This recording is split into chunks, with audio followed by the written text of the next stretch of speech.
Eberechi Eze isn't just another flair player. He's exactly the kind of weapon that Mikel Arteta needs and has been quietly searching for. Arsenal's interest in Eze goes way deeper than the transfer hype. It's about unlocking the next level of our tactical versatility. And today, we're going to break it all down.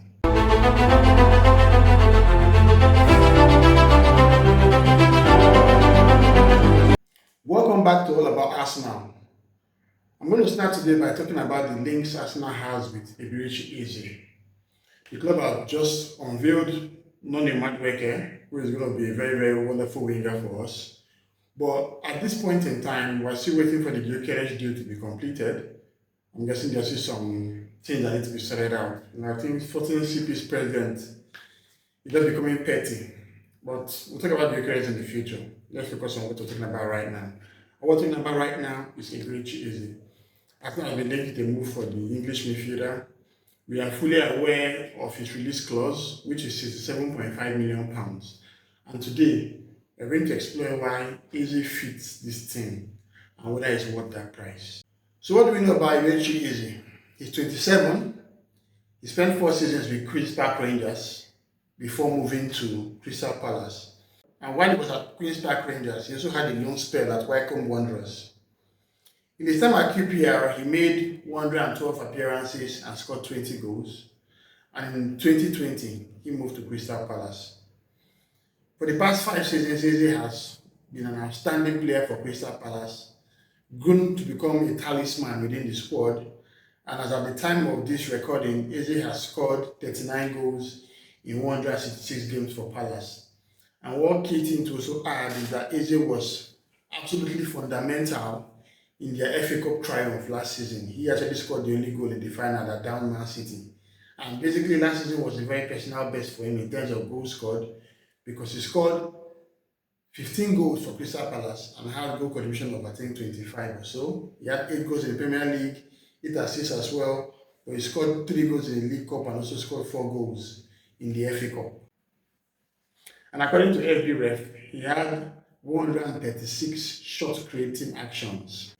And basically, this means actions that directly lead to a shot, such as passes, take-ons, drawing fouls. So what makes Eberechi Eze special? There are many attacking midfielders in the world right now, but why is Arsenal fixated on trying to get him? One thing we know is that Eze is a very good ball-carrying midfielder, and they're actually in the top percentile for progressive carries. He's also very press resistant in tight areas. When you think about players like Ødegaard, players like James Maddison, Eze is one of those players that you can't actually press him. He's very press resistant, and he has shown this time and time that number in the Premier League. One other thing about Eze is his versatility.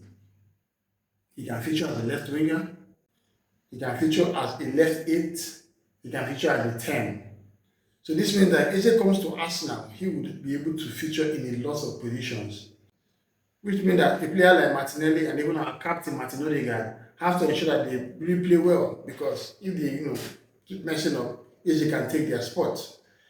If you think about last season, Ødegaard and Martinelli had very, very inconsistent spells, and unfortunately, they were not rotated well. I know Trossard always came in for Martinelli from time to time, but 2 of them were basically inconsistent. But for Ødegaard, we didn't trust one area enough to put him in that position. And when he suffered that terrible ankle injury playing for Norway, I think I had to change his tactics basically to put Trossard in the middle, and that also didn't work out well. If you had a player like Eberechi Eze, when Ødegaard was injured, he would have been outstanding for us, because he'd have played as a 10 or a right 8, and he'd have connected very well with Saka and White or Timber, depending on who was playing at right back. And one thing I love about Eze as well is that he's very good in dribbling.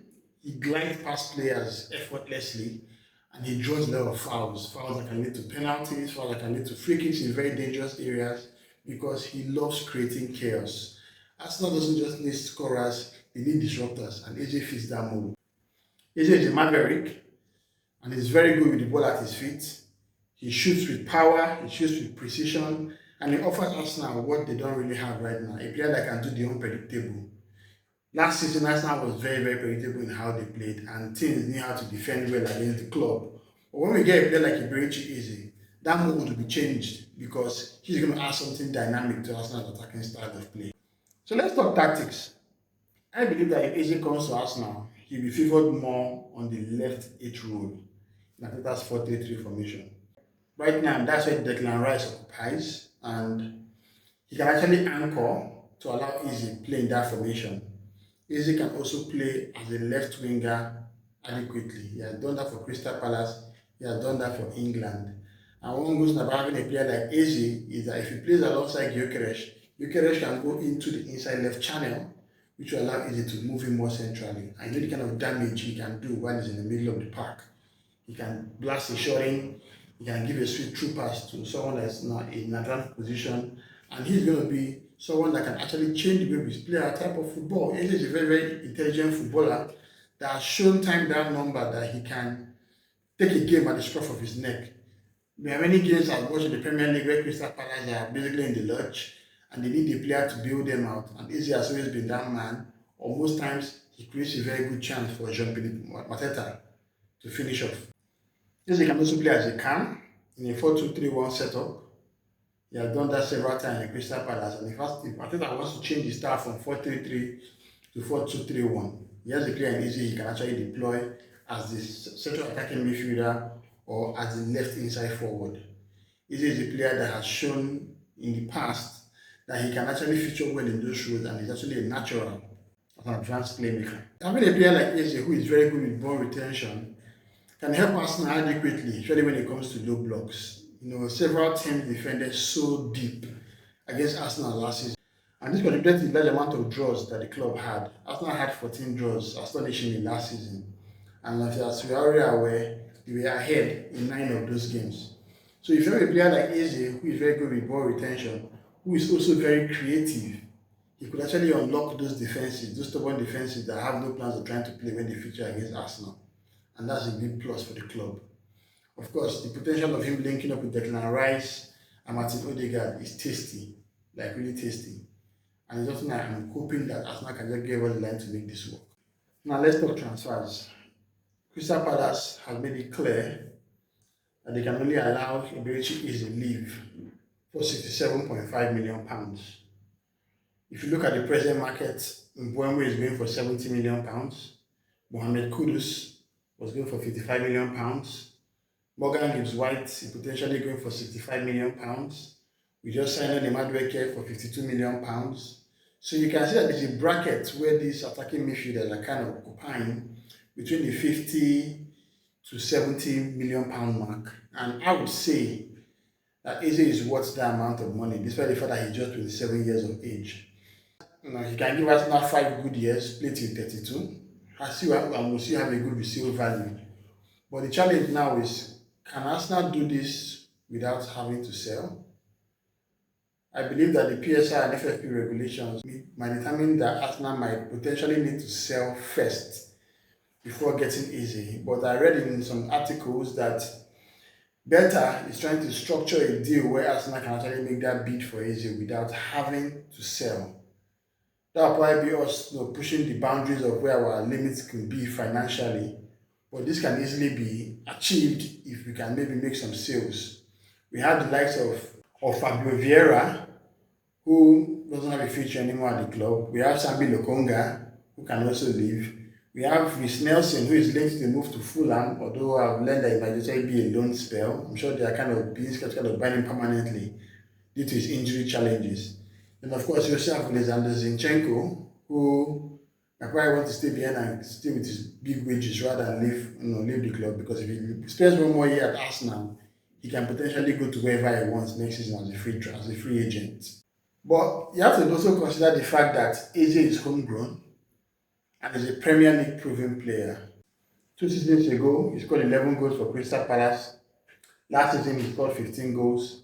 And he has been on a very good trajectory as he's grown older. With more game time, more experience, he has shown that he's a player that can actually give you what it takes in the Premier League. So as we are now in the squad building mode, we need to have the right type of depth to basically compete on 4 fronts. As we know, last season Arsenal went to the semi-finals of the Carabao Cup, or the EFL Cup as it's now called, and lost woefully to Newcastle. Arsenal also made it to the semi-finals of the Champions League and lost to the eventual winners Paris Saint-Germain. Arsenal finished second for the third time in a row in the Premier League.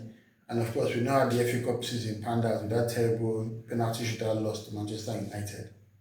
So having someone like Eze would be good. I'm sure the transfer might be difficult, but I would say Arsenal should go for him. Should Arsenal go for Eze? The plain answer is yes. Let's look at his pros. He's very versatile. I've spoken earlier of how he can play as a left eight, as a left winger, as a cam.